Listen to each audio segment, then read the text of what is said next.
Yo, what's going on, people? Welcome back to the channel. We are back for episode 2 of Raw and Uncut. I'm joined by Terry Fleurs. Unfortunately, Curtis Shaw is running late. Yeah, just as many of the guys predicted in the chat in the earlier stream that we actually done, he is running late, ladies and gentlemen. So I'm joined by Terry. We are going to dive in. We're going to talk everything there is to talk about in regards to Arsenal. We'll even touch on Manchester United in this stream, just to kind of use them as a comparison for where Arsenal are at as well. But Tel, how are you, man? Welcome to the channel, my guy. You good? Mate, yeah, really good. It's been actually, I've enjoyed the last 2 weekends Premier League. There's not been as many games, and I cover so many, so it's been nice and relaxed. And yeah, can't complain at all, mate. Life's pretty good at the minute. Yourself? Yeah, all good, man. All good. Happy New Year, by the way. We haven't really spoke since then, but yeah, all good, man. Just getting on with it, moving into the new year, new goals, new business. You know how it goes. Tel, got to keep surviving. Yeah, exactly. But look, I want to talk about Arsenal today and the situation that Arsenal find themselves in. You obviously being a Manchester United fan, I know you're not going to have a biased opinion towards Arsenal. I think you're going to look at this from a non-biased point of view, and I want to kind of get your thoughts on Arsenal and how you've kind of seen this 4-year process so far and what you kind of make of this process. I think over the 4 years, as an outsider looking in, sometimes being a bit of rival as well, there's been times where I thought, what's this nonsense? Arteta ain't good enough. This is crazy. He's falling out with these experienced players. Now that we're at for me, your process and your rebuild is over. I think the club, the players, the manager should now all be judged on their ability to challenge for the major trophies. 750 odd million has been invested. It's now looking back over the last, say, year, 18 months with hindsight, you can now see the necessity for this rebuild, this process that Arsenal have been on. Yes, they were winning FA Cups with Wenger towards the end. Yes, they went on some good runs and got to Europa League finals under Unai Emery. But the club, your club was broken. No way, shape.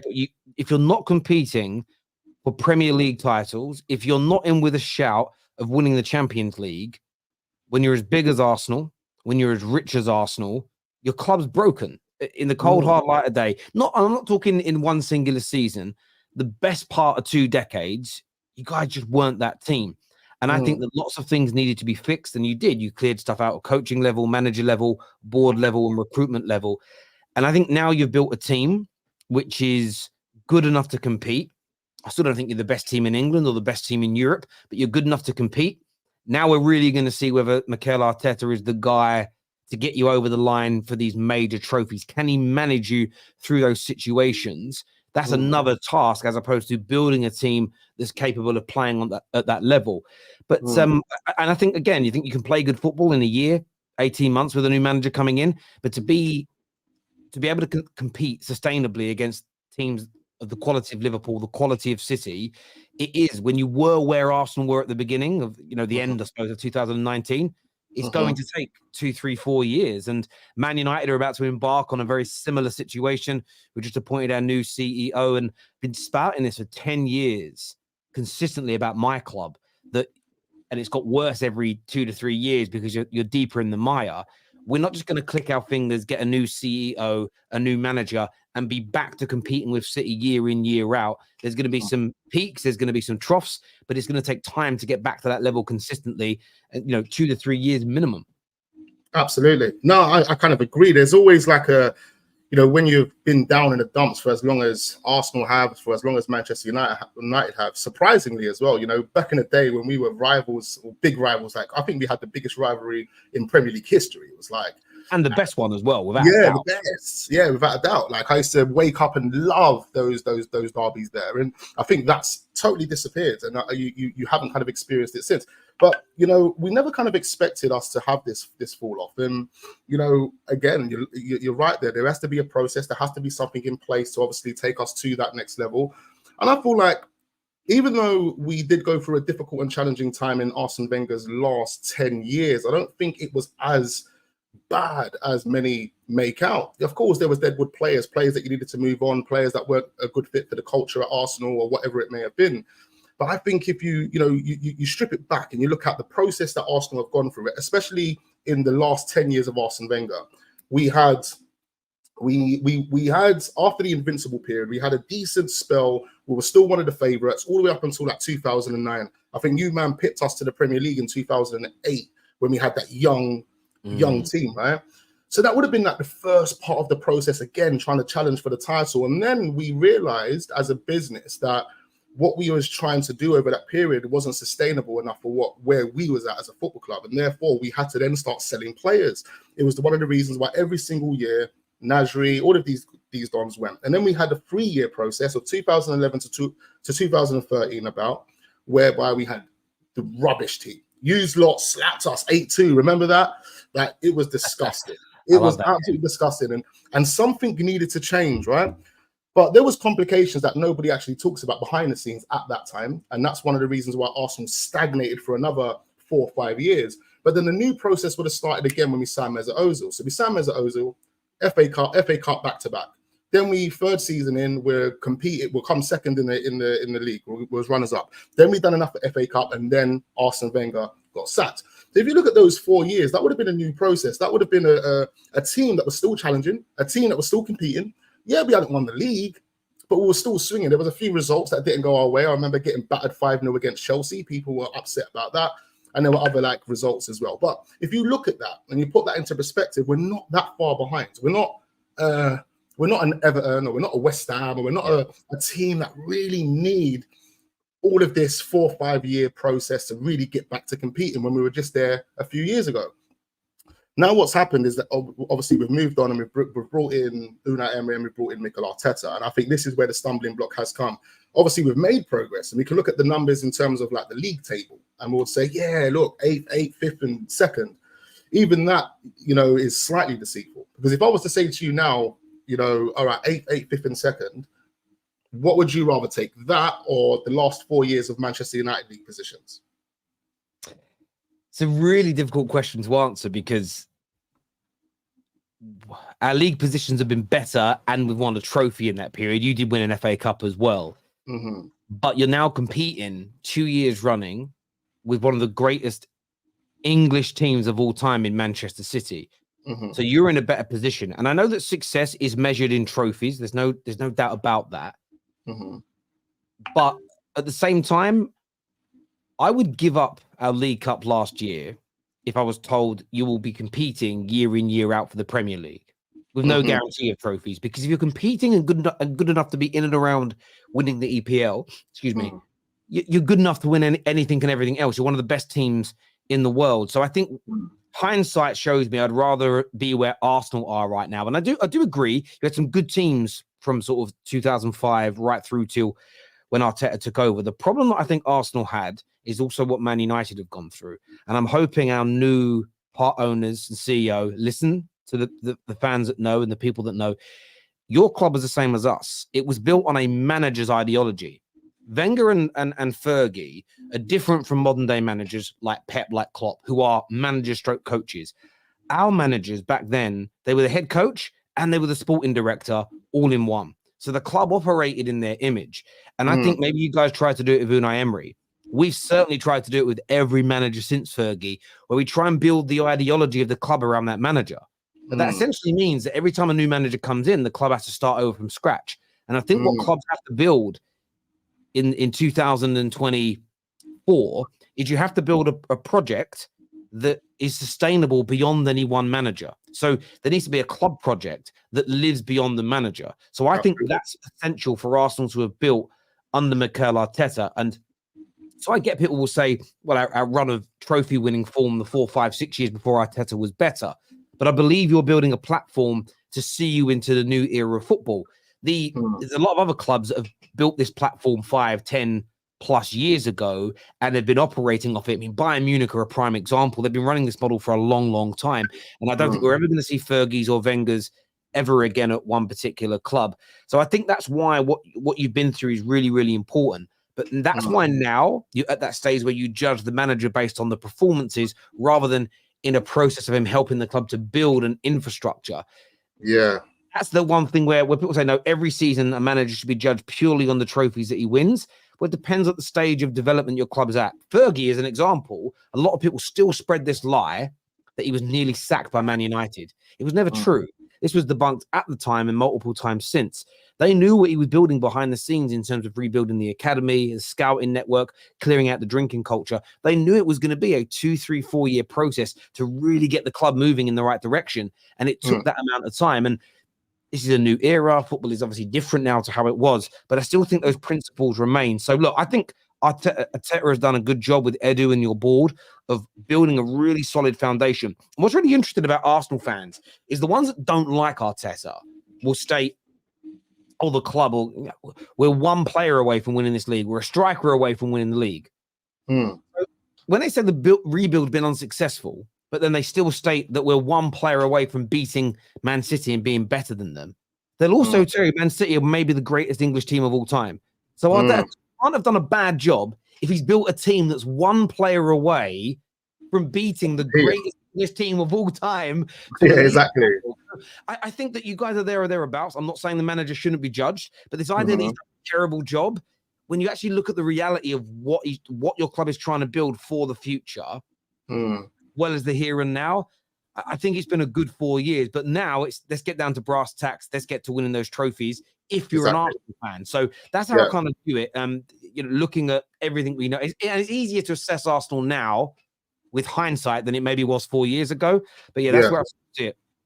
Yeah, no, I actually agree with those points. I mean, it makes total sense. I think for me, the main concern is this: how do we move forward? I mean, building an infrastructure and all of that type of stuff makes a lot of sense. I think that has been done under Arsene Wenger. He has catapulted Arsenal into this position and made us this club that we are today. This money that Mikel Arteta is inherited is basically off the hard work that Arsene Wenger's put in for this club.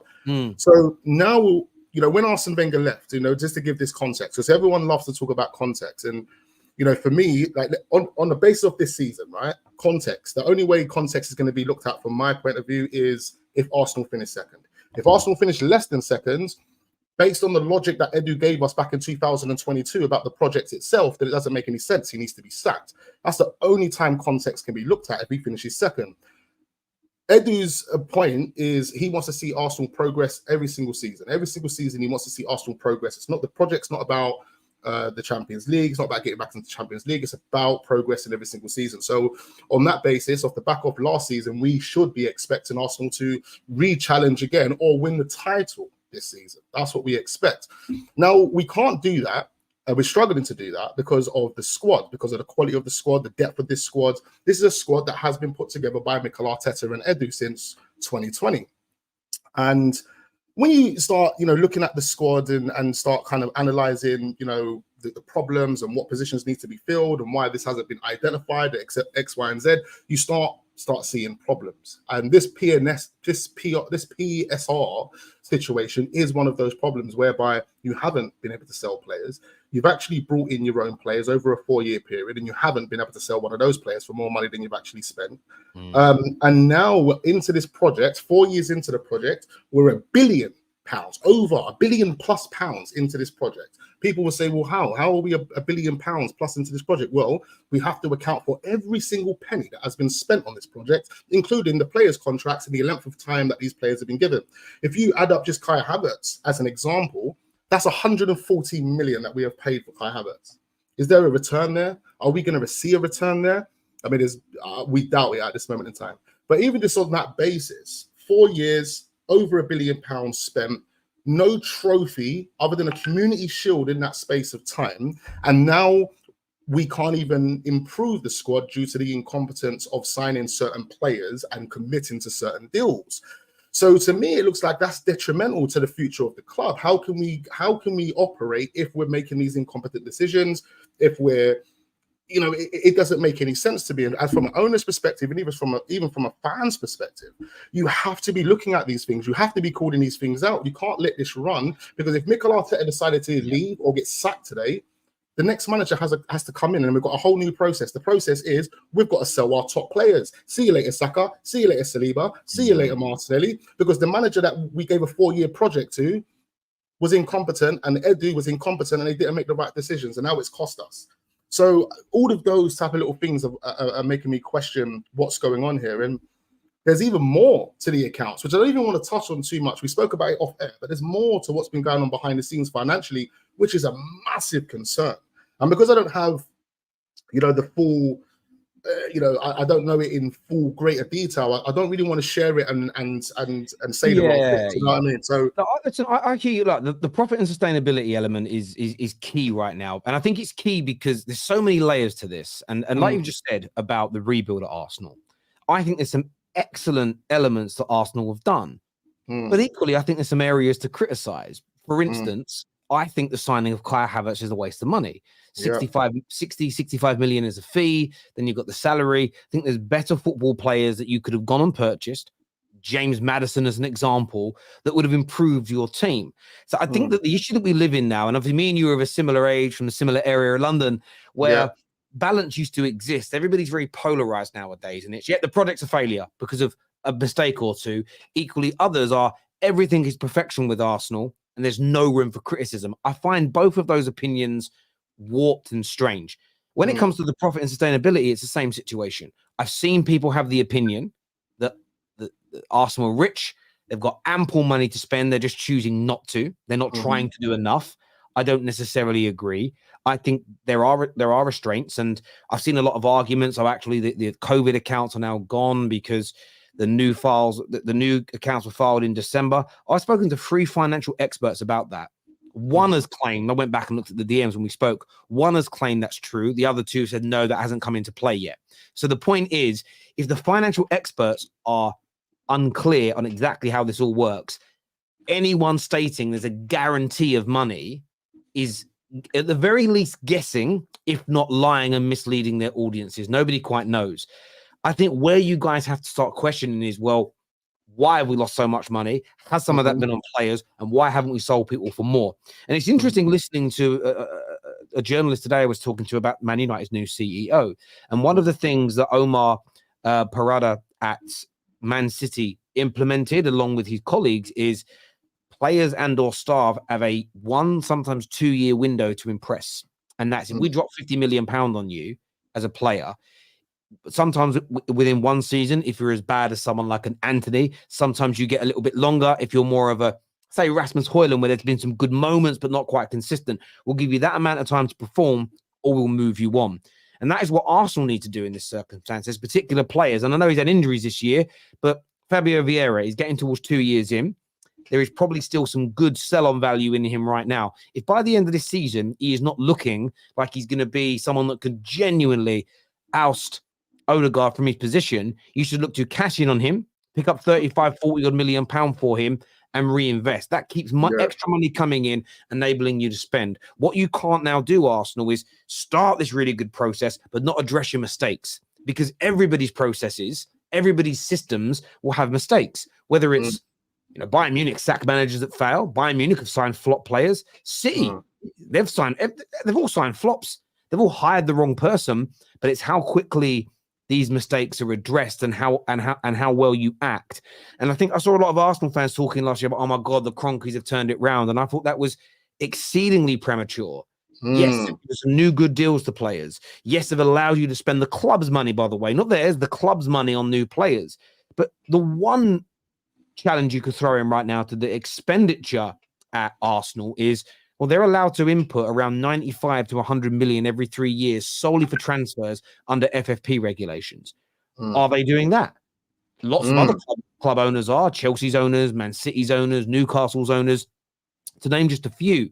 So there are other ways to raise money. And that's why, for me, I'm very skeptical of owners. I'll praise areas that are good, but if you want to be looked at as an absolute elite level owner, you've got to be acting quickly on your mistakes, and you need to be continuously investing in the football club. But you also have to avoid that club from making continual losses, because you keep making losses. If you keep making mistakes, you are going to end up in trouble. The fact is now, and this is crazy to me, the fact that Spurs now generate more of an income than Arsenal is something your owners need to address. Whether that's getting Beyonce and Lady Gaga to sing at your place or not, I don't know, but raising those revenues is also key. So I know that a lot of people don't like the financial side of football, but it plays a key component, because if suddenly there's 4, 5, 6, 7, 8 teams with more money than you, you are going to find it hard to continually compete because Exactly.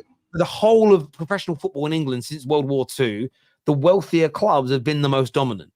And you can't get away from that. So again, I think the financial side is complex and there's multiple layers to it. This idea that Arsenal have ample money sitting there today, just drop £100 million on Ivan Toney, I think is a lie. I don't think it's as simple as that. Equally, this idea of, well, it's FFP, it's profit and sustainability. There's nothing we can do at all. That's also not true. There are things the club can do. There's a balancing act in this, and football fans have become more balanced in their challenge. 100%. That's the point I wanted to touch on. Things that we can do to alleviate this pressure so we can continue to back this project. When we had this C19 situation, you remember there was a lot being done by multiple clubs, and Arsenal done quite a lot. We terminated contracts, we made redundancies, we literally restructured the whole finances, right?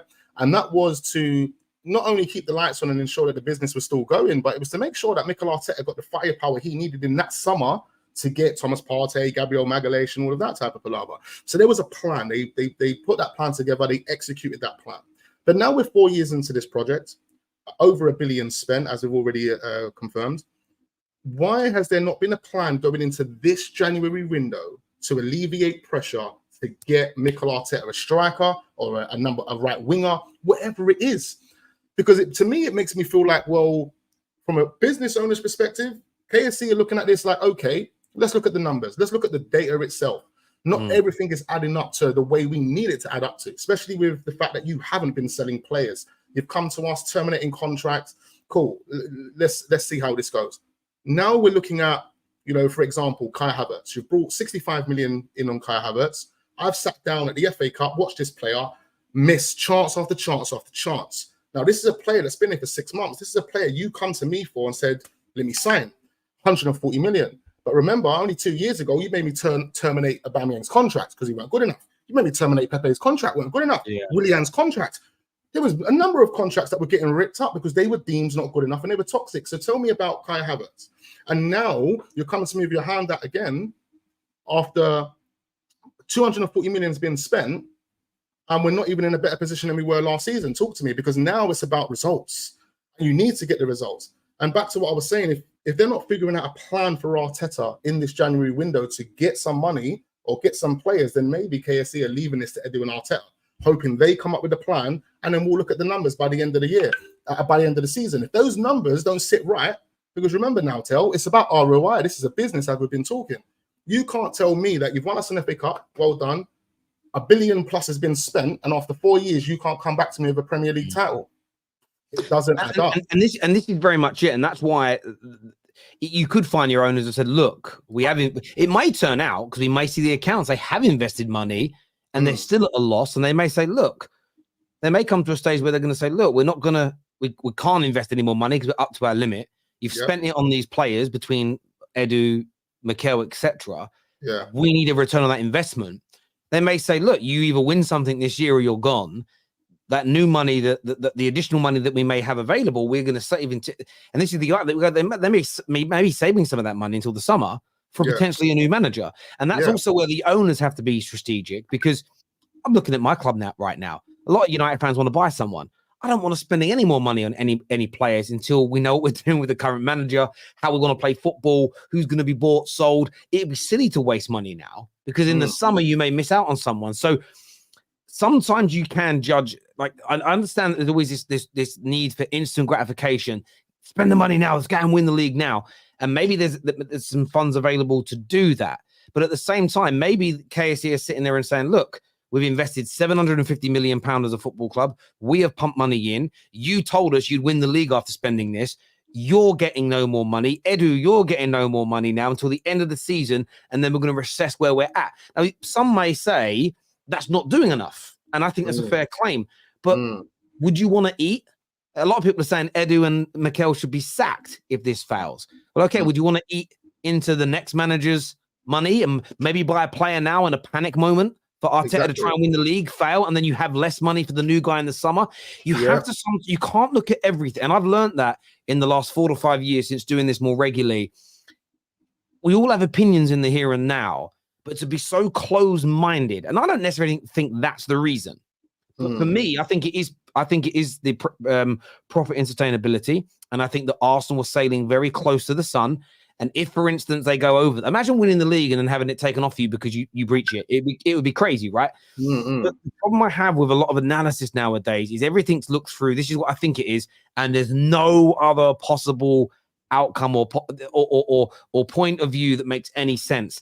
That for me is what I think has become really frustrating. And sometimes you can have an opinion, and it may change in 6 months when the accounts become public, and we go, "Oh my God, look." The Kroenkes could have invested, or oh my God, the money was there and we didn't spend it. But we now know why they didn't spend it, because Arteta was gone and they went big in the summer and they got Victor Osimhen for Diego Simeone that came in, right? I'm just painting two hypothetical pictures here. Then you'd go, well, I'm glad. Imagine you spent the Osimhen money for Diego Simeone on Vlahovic, who bombs in the Premier League. Do you get where I'm coming from? Sometimes everything can't be here and now. Let's do it today. You have to sometimes think more long term, because clubs have to. Clubs make decisions like chess, because football doesn't end at the end of the season. It's continuous, and you can't rob from Peter to pay Paul. At the same time, though, I understand the fans that want it in the here and now and want Arsenal to go to that next level. That's why you have to look closely at the data and the finance and everything else. And I think Arsenal are really close to their limit on spending. I think the mistakes you've made, and I think this is more likely, the signing of Kai Havertz, I think the renewal of contracts of the likes of Nketiah and Nelson are a problem, because they're not quite at the standard to move the needle. You can't quite sell them because of the length of their contracts and how much money that they're on. They're the mistakes. So again, if you can't spend anymore because of mistakes like that, the ownership has to look at this and say, do you know what? If you hadn't have made those mistakes, we let you sanction them because you had that power to. Those mistakes are going to cost you your job, because if you hadn't have done that, we could have sold and raised more money, bought you that additional player and won the league. So there's multiple layers to these arguments. And I think that, as you say, I think Arteta needs to be judged at the end of the season based on what he has won and what he's achieved. Of course, there's some context to that. If he comes second, but misses out by 1 point and gets 95 points for the Prem, you'd say, right, you'd keep him in. Yeah, exactly. Yeah, so I think you guys have built a very good foundation. I think you've got a very good squad. There's definitely some holes in it. This idea that no one could do a better job than Mikel Arteta, I think, is ludicrous. There are better managers than him in the world. But at the same time, people playing down that he's done nothing to improve Arsenal, I also think is crazy. And I've done a lot of videos in the last year about Arsenal hate, and there is a lot of Arsenal hate out there. And I don't mind it from a banter point of view, but it's when people take their dislike for a manager or their dislike for a club and kind of not lie as such, but put out a point of view and act as though that's the only possible scenario that's going on. I just find it strange, especially from grown-ups. I get it from 10-year-olds, but not from 30s and 40s, bruv. Like we've got to be more sensitive. No, absolutely. I totally agree with that, and it's all valid. I wanted to quickly touch on, you see, if we can't solve, if we can't sell players, and we don't, let's say hypothetically we finish, I don't know, 4th in the league, for me that's sacking. Just to let anyone know, if Mikel Arteta finishes 4th, sack. If you finish 3rd, sack. If you finish 2nd, context. Okay, we'll look at the context, like Terry said. Yeah. However, if we fail and we maybe scrape Champions League, how do Arsenal solve this profit and sustainability issue? How are we going to solve that? Do we have to go into the new season focused on trying to get rid of players? Would it put us in a position? I mean, looking at the numbers would enable us to make a better determination. But do you reckon we'll go into the season have to sell maybe 1 or 2 star boys before we can actually buy anyone? If we can't, how are we going to solve it, basically? Yeah, I think I look at it this way. So your trading accounts typically end in May. So by the end of May, the COVID year where you lost 127 million will drop off. Yeah. That's according to Kieran Maguire, who, when it comes to the finances, I trust more than any other. It depends how much you've lost this year. No, you probably shouldn't make a loss this year. You only lost 27 million in 2022-23, and you've got Champions League football. Yes, you spent in the summer, but similar amounts.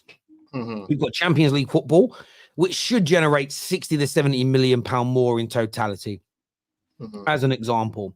So I would expect you to make a profit.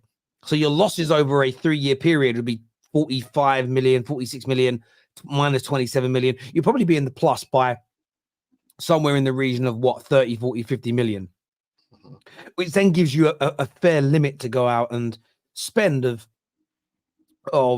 what, say about 120, 130 million until you hit that 105 limit. And that's also, you can deduct things from that as well. So, sorry, I got like a frog in my throat.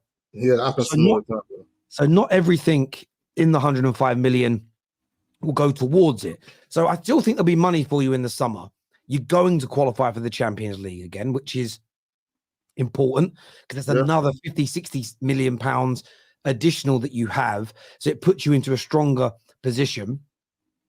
But I think one way you guys can start raising more money is selling players that are not quite good enough sooner. Yeah. I think the likes, you know, like what you did with Joe Willock was really important. You put him out on loan, weren't quite good enough. He did really well. Bang, sell him. Yeah. Don't get stuck under this nostalgic, romantic view of, but wouldn't it be amazing if Eddie Nketiah became the new Henry or right? Well, and we all love the idea of an academy player becoming our best player. But in fact, what you should really do with a lot of those guys is cash in on them when their stock's high, take that money and invest it in players that are genuinely going to be good enough. So I look at your squad and think to myself, Nelson, Nketiah, maybe Fabio Vieira hasn't really pushed on. Smith Rowe barely gets played. And I know fans have a different view. You're looking at, there's a good 100+ million there. You're going to have to probably sell that 250 million, definitely going to be available with those sales in the summer for you to invest. And there's some real good quality. And I think with everyone struggling around the profit and sustainability rules, it's going to lower the cost of players as well, which is probably going to be a good thing. Because if everybody's struggling and less people, it's in the January window, you won't see it because it's a seller's market. Yeah. The summer is not a seller's market, it's a buyer's market.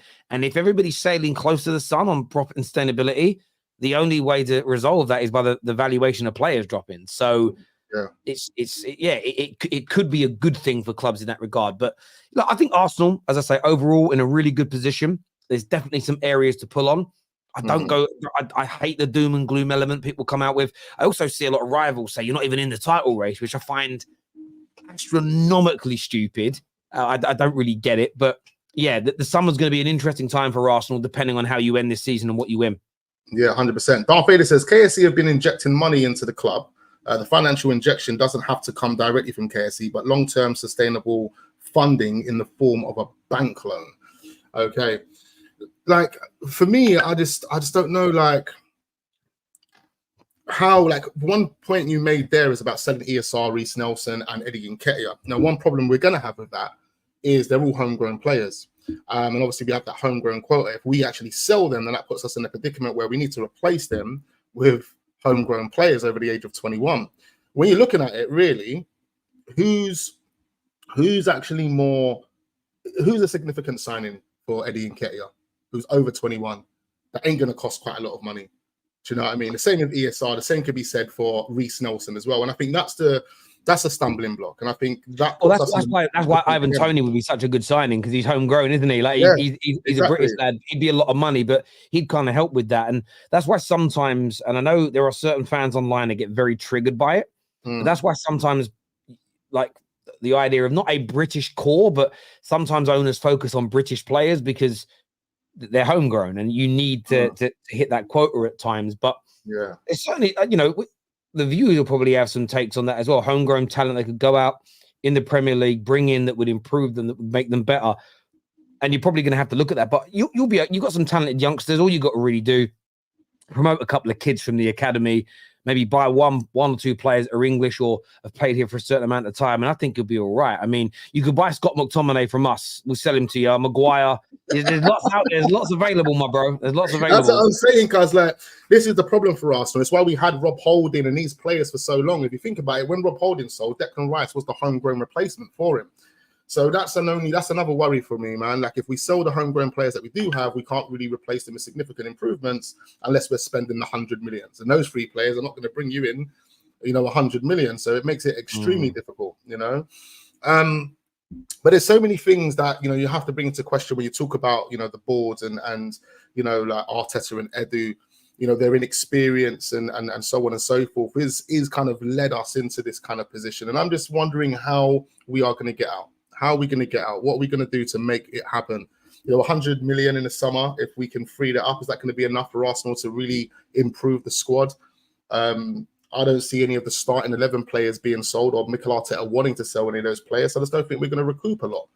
And therefore, it makes it extremely difficult. And then you also have to take into account the financial commitments that we already have for transfers. You know, you got 50 million that you're going to have to pay to West Ham in the summer for Declan Rice, because that was split over a course of a 2-year period, according to the media.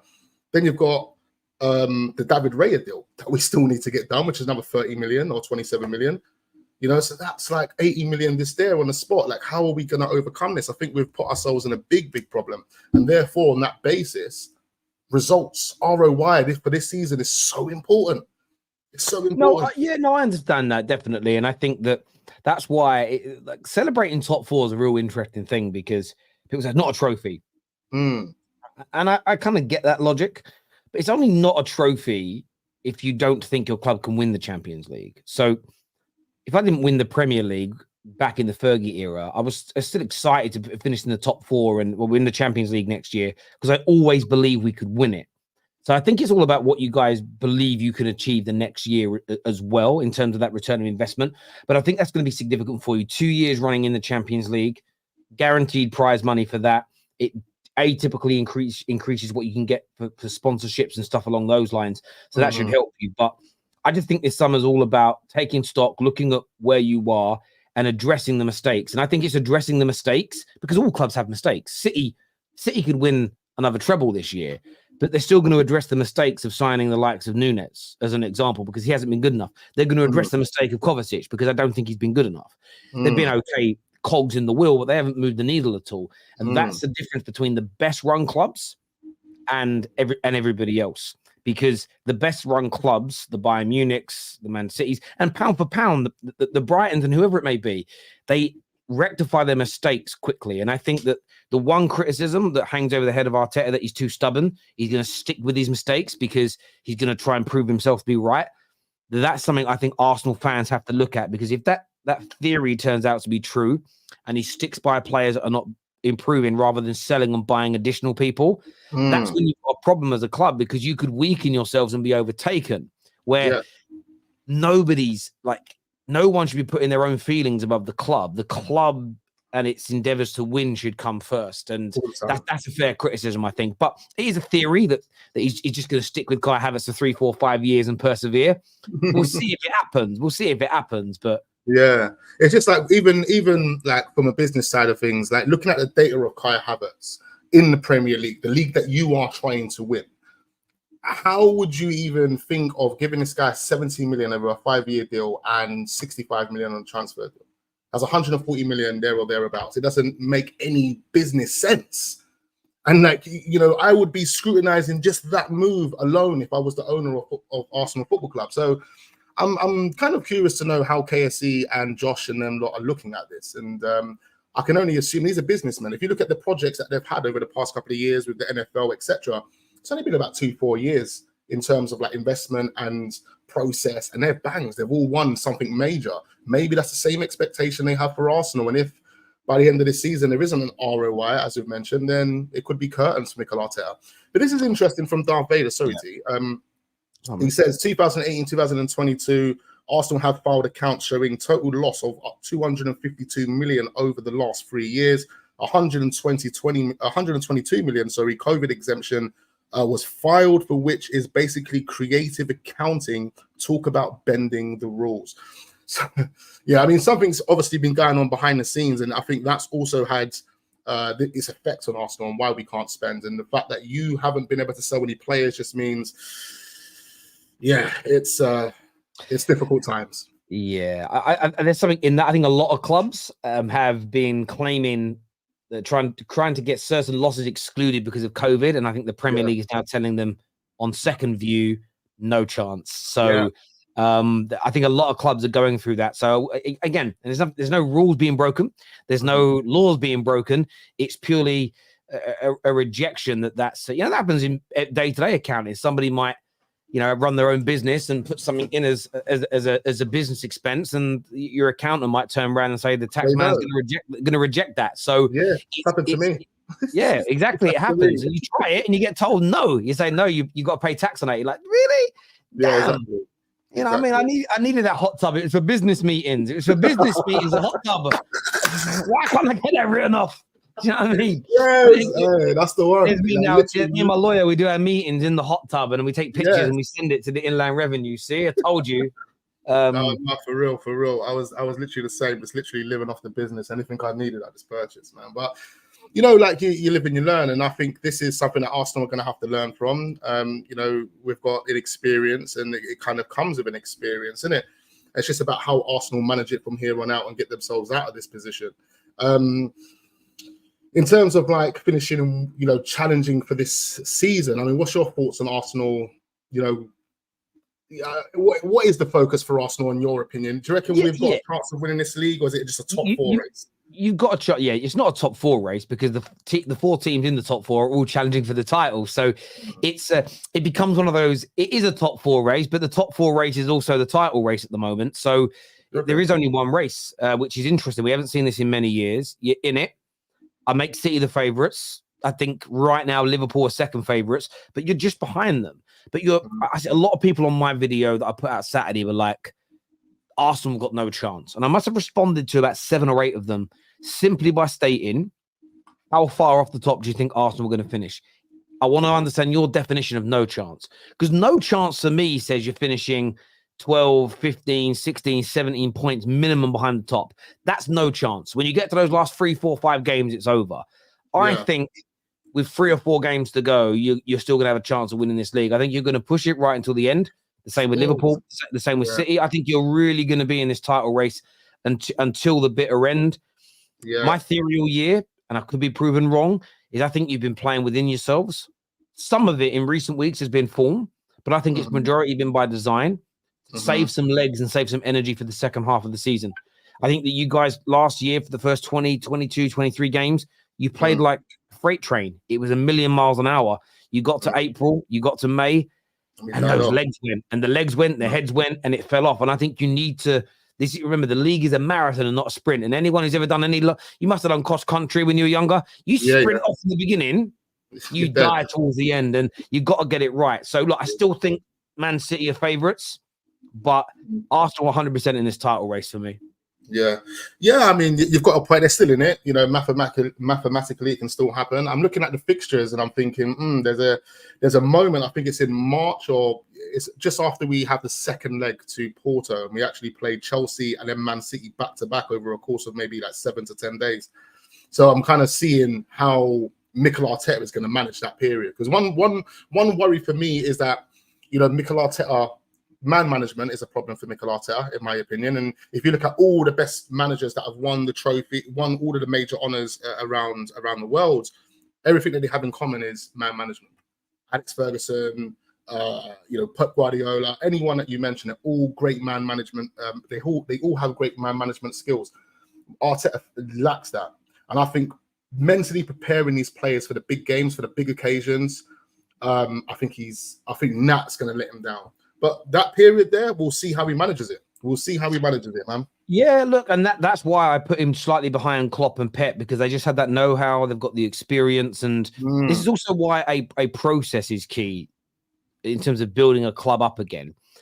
You were in races and in finals and everything else, but Arsenal lost its resilience, and you know, it was basically February, March every year you guys would fall apart, and it's going to take time for your club to build up that resilience of handling the real pressured situations. And that's why you can't just be in it. Man United in the last 10 years have entered a few title races and fallen away a little early, but you're never going to build that resilience being in a title race in I'm making these dates up, 2014, and then not being in another one until 2017, and then being in another one in 2021, because the squad doesn't have you need to be doing it year in, year out to build that know-how up. And essentially you and the teams you're competing against push each other to get better, because I don't think Liverpool would have reached their level if City weren't as good as they were. And City wouldn't have reached that level if the Chelseas and co weren't as good as they were before them. And it kind of becomes a bit of a, you know, piggybacking on top of each other. So there's a lot of question marks on Mikel Arteta this year. A lot of people say that. See what he can do for you guys. Yeah. I would rather you guys win it than Liverpool and City. To be fair, they're my biggest sort of geographical rivals and historical rivals. But I'm really rooting for Villa, really, because Villa winning it would be the best story. But I doubt that would be crazy. But I actually said earlier this could be This could be a Leicester 2.0 all over again if Aston Villa win it. You never know. Oh, I think that would hurt you guys more if Villa won it. Because my God, imagine, Unai Emery as well. The meltdown would be crazy, bro. Anyway, let's wrap this up because I know you're busy. Guys in the chat, thank you ever so much for tuning in today. It was a short stream because we were waiting like 15 minutes for Curtis and he still hasn't turned up. Hey, Curtis, I'm on to you, bro. Yeah. Anyway, we're going to try and make this happen again. So make sure you guys hit the like button, do subscribe to the channel, all of that type of stuff. And we look forward to seeing you guys on